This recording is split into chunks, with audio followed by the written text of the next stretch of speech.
Jean-Dominique Giuliani, bonsoir. Vous êtes Bonsoir. président de la Fondation Robert Schuman, auteur de Pour quelques étoiles de plus aux éditions Ligne de repère. Alors Emmanuel Macron parle d'Europe en ce moment même à la Sorbonne. Ça devait durer 3/4 d'heure, ça fait plus de 2 heures qu'il parle.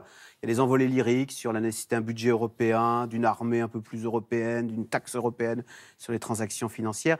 Mais Jean-Dominique Giuliani, est-ce que tout ça ne s'est pas écroulé dimanche avec l'élection allemande qui marque l'arrivée au pouvoir des libéraux qui, on va faire simple, sont très eurosceptiques, qui ne veulent pas de cette Europe fédérale, de ces rêves d'Europe d'Emmanuel Macron? Non.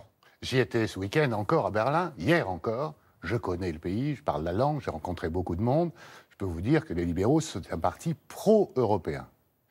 Et d'ailleurs, dans les jours qui ont suivi, déjà, ce matin encore, son leader a eu des stances beaucoup plus favorables. Son leader qui a quand même dit, un budget européen, autant faire un tunnel d'argent qui irait direct vers la France et l'Italie. Ce sera sans nous. Écoutez, en Allemagne, contrairement à la France, la politique européenne, c'est très consensuel. En dehors des deux partis extrémistes, on trouve toujours des accords, des compromis. L'Allemagne n'est pas la France. On a d'autres problèmes. Il y a beaucoup plus de personnes âgées, de retraités, d'épargnants qui voient assez mal la politique de quantitative easing de la Banque Centrale Européenne. Parce que de la planche à billets. Voilà, parce que ça rapporte moins à leurs économies, donc c'est normal. Ils ne veulent pas payer pour les Grecs ou pour d'autres, ou pour la France, ou pour ses réformes. Mais ça, c'est des modalités. Sur le fond, d'avoir une Europe qui marche mieux, d'essayer d'anticiper les prochaines crises pour éviter d'avoir les difficultés qu'on a connues en 2008 et de mettre autant de temps, autant d'argent quand un pays est en difficulté, c'est avoir une sorte de fonds monétaire européen, d'avoir une direction, une gouvernance plus efficace. Tout ça, vous verrez, ça fait consensus dans la classe politique allemande. J'ai eu l'occasion moi-même d'en parler encore avec eux. Alors les libéraux, donc bien sûr... Donc vous dites Angela Merkel et Emmanuel Macron pourraient relancer l'Europe. C'est pas mort dimanche avec l'arrivée de... Non, c'est pas mort dimanche, c'est une mauvaise nouvelle parce qu'on a vu arriver des partis extrémistes. Alors voilà, c'est ce que j'allais dire. Eurosceptiques. Qu'est-ce qu'on voit pousser en Europe en ce moment? C'est Marine Le Pen, c'est Jean-Luc Mélenchon, c'est l'extrême droite en Allemagne. Franchement, tout ça ne pousse pas au grand saut européen, au grand saut fédéral. Petite correction, tout ce qu'on voit arriver dans toutes les démocraties occidentales. Oui. Pas seulement en Europe. Oui, d'accord. Voilà. Enfin, ça ne pousse pas à créer l'Europe. Enfin, les États-Unis, ce n'est pas un exemple. Hein.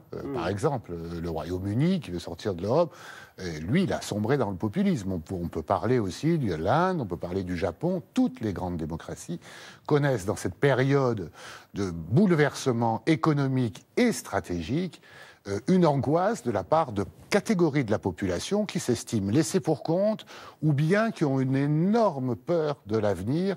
On va tout transformer, qu'est-ce que je vais devenir? Mes enfants vont vivre moins bien que moi, vous entendez ça partout, en France, en Allemagne. Eh ben oui, tout ça c'est parfait, ça pousse au repli sur soi, ça pousse absolument pas à faire l'Europe. Oui, ça pousse à faire l'Europe parce que l'Europe c'est tout petit sur la carte du monde, n'est-ce pas? Et nos compétiteurs, ils s'appellent les États-Unis, la Chine, l'Inde. S'ils se replient sur eux, ils font quand même, ils sont quand même beaucoup plus grands que nous.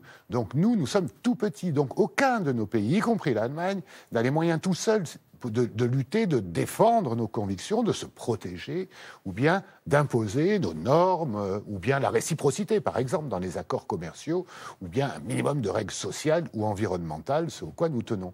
Donc, si nous le faisons ensemble, on a peut-être une chance de rester la première, la seconde, ou la troisième puissance du monde à la fin du siècle. C'est ça un peu l'idée. Et là-dessus, entre la France et l'Allemagne, vous aurez, sur les objectifs, un accord, sur les modalités, beaucoup de discussions. Comme toujours, on ne sera pas d'accord. Surtout, il faudra discuter, il faudra accepter de faire des compromis.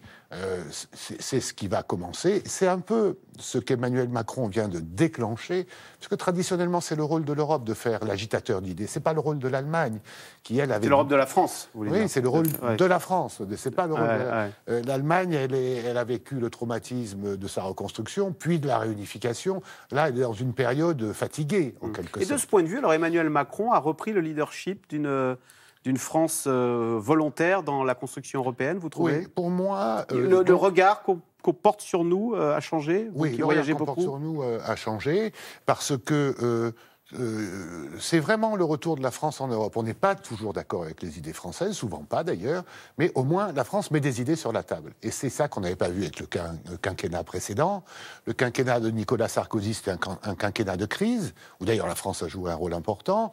Le quinquennat de Jacques Chirac, la France n'a pas trop proposé de choses en matière européenne, mais traditionnellement, depuis l'origine de l'Union européenne, c'est nous qui proposons des idées qui dérangent. Oui, mais ce sont toujours des idées, pardonnez-moi, un peu rasoirs. On parle d'institutions européennes, d'un Parlement européen, d'une eurozone, d'un budget. Il n'y a pas d'idée, vous voyez, qui enflammerait les foules. Un truc idiot, je me souviens de Jean-Pierre Raffarin qui disait mais pourquoi on ne fait pas un passeport européen, tiens? Pourquoi on ne fait pas des cours d'histoire européens? Non, mais des choses concrètes. Le passeport européen existe déjà, si je peux me permettre. Si vous voulez que je vous sorte le mien, il y a marqué Union européenne dessus, quand même. Ouais. Là, Emmanuel Macron propose, par exemple, que tous les étudiants passent au moins 6 mois dans un autre pays d'Europe et qu'à la sortie du secondaire, on parle au moins 2 langues de l'Union européenne. C'est quelque chose de concret. Je ne sais pas s'il suffit qu'il y ait 2 ou 3 pays qui le fassent pour voir, croyez-moi, les jeunes, ça va les intéresser. Vous avez vu ce qu'Erasmus a fait. Alors, Jean-Dominique Giuliani, on vous avait invité pour parler d'un autre sujet, on n'en parle même pas, parce qu'en Europe, il y a un autre phénomène très puissant qui est à l'œuvre, c'est le régionalisme. Lundi, les Catalans vont voter pour leur indépendance. Il y a pas longtemps, c'était les Écossais. Les Anglais sont sortis de l'Europe. Les Flamands rêvent de se séparer des Wallons, etc. L'Italie du Nord. Comment analysez-vous ce repli qui fait que non seulement on ne fait pas l'Europe, mais on a l'impression qu'on se découpe à l'intérieur des pays? Oui, vous avez raison. D'abord, je l'explique par la mondialisation qui fait perdre les repères et on a besoin de racines.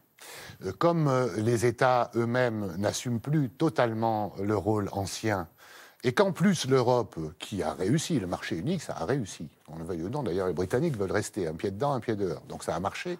Donc ça a peut-être contribué aussi à raffermir cette revendication de régions riches par rapport à des régions pauvres de l'État auquel elles appartiennent. Donc il y a beaucoup d'égoïsme qui montre qu'on ne veut pas partager quand on est une région riche. Exactement, c'est le cas de la Padanie, la région du Pau, dans le nord de l'Italie, c'est les cas Barcelone et la Catalogne. Donc en réalité, peut-être que l'Europe a facilité ça, en essayant d'effacer les frontières. En tout cas, dans les règles européennes, on s'en tient aux États. Et il n'est pas question de favoriser qui que ce soit ou de discuter même avec des régions autonomes. Donc c'est écrit clairement dans les traités, tout le droit international d'ailleurs, dit qu'on doit respecter les règles constitutionnelles d'un État. Et dans le cas de la Catalogne, il y a une décision du tribunal constitutionnel espagnol, il y en aura vraisemblablement une seconde qui dit vous pouvez avoir un référendum, mais il faut que tout le monde soit d'accord en Espagne et que les lois soient respectées. Si ce n'est pas le cas, je crois que là, comme en Écosse, ou ailleurs, il n'y aura pas de sécession. Voilà, en tous les cas, oui, ce référendum qui est jugé illégal, on verra bien ce que ça donnera. C'est censé se passer lundi prochain, le 1er octobre. Oui. Merci beaucoup, Jean-Dominique Giuliani, donc président de la Fondation Robert Schuman. Merci. Vous restez avec nous tout de suite. Caroline Roux, c'est dans l'air qui revient sur l'énigme Maëlys. Cette petite fille de 9 ans a disparu il y a 1 mois lors d'un mariage. Comment travaillent les enquêteurs pour résoudre ce genre d'affaires? C'est dans l'air est intitulé ce soir Maëlys, un suspect et une énigme.